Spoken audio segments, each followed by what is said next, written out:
ಪ್ರಿಯ ವಿದ್ಯಾರ್ಥಿಗಳೇ, ಇವತ್ತಿನ ಪ್ರಶ್ನೆ ಏನಪ್ಪ ಅಂತ ಹೇಳಿದರೆ, effective resistance between A and B in the following circuit. ಇಲ್ಲೊಂದು ಸರ್ಕ್ಯೂಟನ್ನು ನೀಡಲಾಗಿದೆ. ಈ ಸರ್ಕ್ಯೂಟ್ ಎ ಮತ್ತು ಬಿ ನಡುವಿನ ಇಫೆಕ್ಟಿವ್ ರೆಸಿಸ್ಟೆನ್ಸ್ ಏನಂತ ಫೈಂಡ್ ಮಾಡಬೇಕು. ಇಲ್ಲಿ ಆಪ್ಷನ್ ಕೂಡ ನೀಡಲಾಗಿದೆ. ಈ ಹಿಂದೆ ನಾನು ಹೇಳಿರುವ ಹಾಗೆ ಒಂದು ರೆಸಿಸ್ಟರ್ ಪ್ರಾಬ್ಲಮ್ ಮಾಡಿದ್ದೇನೆ. ತಾವು ಆ ಪ್ರಾಬ್ಲಮನ್ನು ನೋಡಿ ಈ ಪ್ರಾಬ್ಲಮನ್ನು ಕೂಡ ಸಾಲ್ವ್ ಮಾಡ್ಬೋದು. ಈ ಪ್ರಾಬ್ಲಮನ್ನು ಸಾಲ್ವ್ ಮಾಡಲಿಕ್ಕೆ ನಾವು ಒಂದ್ಸಲ ಸರ್ಕ್ಯೂಟನ್ನು ಬರ್ಕೊಳ್ತೇನೆ.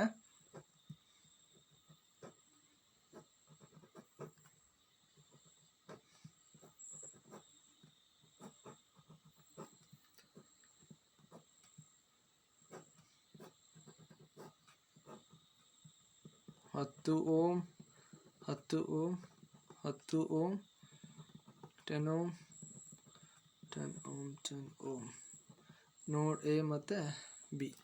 ಈಗ ಈ ಸರ್ಕ್ಯೂಟ್ನಲ್ಲಿ ತಾವು ಗಮನಿಸಿದಾಗ ಈ 10 ಓಮ್ ಮತ್ತು ಈ 10 ಓಮ್ ಸೀರೀಸಲ್ಲಿದೆ. ಇದನ್ನು ನಾವು ಸಾಲ್ವ್ ಮಾಡುವ. ಸೊ 10 ಓಮ್ 10 ಓಮ್ ಸೀರೀಸಲ್ಲಿ ಮಾಡಿದಾಗ ನಮಗೆ ಸಿಗುತ್ತೆ 20 ಓಮ್. ಮತ್ತು ಆ ಸರ್ಕ್ಯೂಟನ್ನು ಉಳಿದೆಲ್ಲ ಸರ್ಕ್ಯೂಟ್ ಅದೇ ವ್ಯಾಲ್ಯೂ ಇರುತ್ತೆ, ಉಳಿದೆಲ್ಲ ರೆಸಿಸ್ಟರ್ ವ್ಯಾಲ್ಯೂ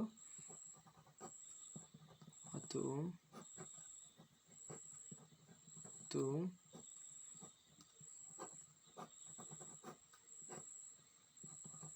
10 ಓಮ್ 10 ಓಮ್.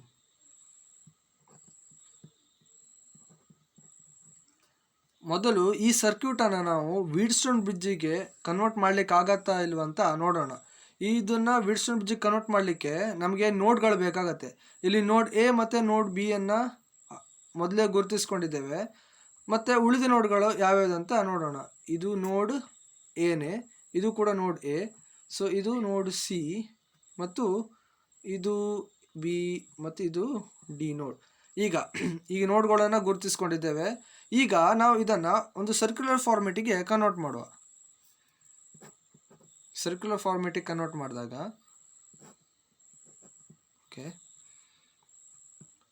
ನಾವು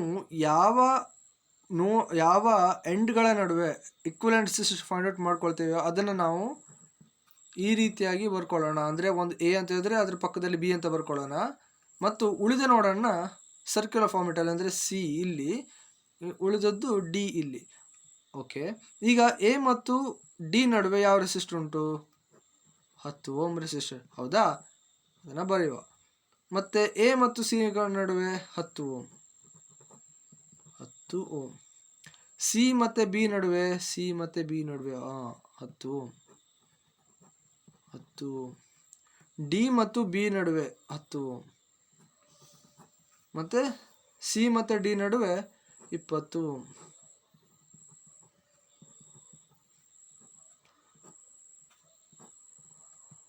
ಈ ವೀಟ್ಸ್ಟೋನ್ ಬ್ರಿಡ್ಜಿನ ಪ್ರಕಾರ 10 ಓಮ್ ಗುಣಿಸು 10 ಓಮ್, ಈ 10 ಓಮ್ ಗುಣಿಸು 10 ಓಮ್, ಇವೆರಡರ ಅಪೋಸಿಟ್ ರೆಸಿಸ್ಟರ್ ಮಲ್ಟಿಪ್ಲೈ ಮಾಡಿದಾಗ ನಮ್ಗೆ ವ್ಯಾಲ್ಯೂ ಬರುತ್ತೆ. ಅಥವಾ ಈ ರೆಸಿಸ್ಟರ್ ರೇಷು, ಇದು ಮತ್ತು ಈ ರೆಸಿಸ್ಟರ್ನ ರೇಷು, ಮತ್ತು ಈ ರೆಸಿಸ್ಟರ್ ಮತ್ತು ಈ ರೆಸಿಸ್ಟರ್ನ ರೇಷು ಎರಡೂ ಕೂಡ ಈಕ್ವಲ್ ಆಗಿರುತ್ತೆ. ಹೀಗಾಗಿ ಇದು ವೀಟ್ಸ್ಟೋನ್ ಬ್ರಿಡ್ಜ್ ನೆಟ್ವರ್ಕಲ್ಲಿದೆ. ಆದ್ದರಿಂದ ನಾವು ಈ ಸಿ ಡಿ ನಡುವಿನ ಈ ರೆಸಿಸ್ಟರ್ನ ನಾವು ತೆಗೆದುಕೊಳ್ಳೋಣ. ಆವಾಗ ಈ ಸರ್ಕ್ಯೂಟ್ ಈ ರೀತಿಯಾಗಿ ಕಾಣುತ್ತೆ ನಿಮಗೆ. ಇದು ನೋಡ್ ಎ, ಇದು ಸಿ, ಇದು ಬಿ, ಇದು D. 10 ohm 10 ohm 10 ohm 10 ohm. ಈಗ ಇವೆರಡು ರೆಸಿಸ್ಟರ್ ಸೀರೀಸಲ್ಲಿದೆ. ಅದನ್ನು ಸಾಲ್ವ್ ಮಾಡಿದಾಗ ನಮಗೆ 20 ಓಮ್ 20 ಓಮ್ ದೊರೆಯುತ್ತದೆ, ಎ ಮತ್ತು ಬಿ. ಇವು ಎರಡು ರೆಸಿಸ್ಟರ್ ಪ್ಯಾರಲಲ್ ಇದೆ. ಆದ್ದರಿಂದ ಈಕ್ವಲೆಂಟ್ ರೆಸಿಸ್ಟರಿನ ಬೆಲೆ 20/2 10 ಓಮ್. ಈಗ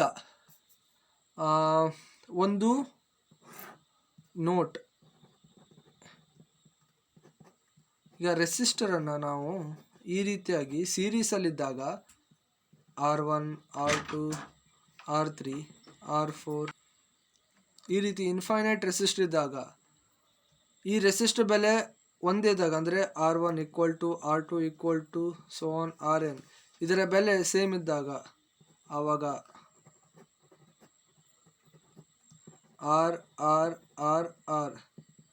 ಇದೇ ರೀತಿಯಾಗಿದ್ದಾಗ ಈಕ್ವಲೆಂಟ್ ರೆಸಿಸ್ಟರ್ ಫೈಂಡ್ ಔಟ್ ಮಾಡೋದು ಹೇಗಂತ ಹೇಳಿದರೆ R equivalence = Rn × R. ಅದೇ ಪ್ಯಾರಲಲ್ ಇದ್ದಾಗ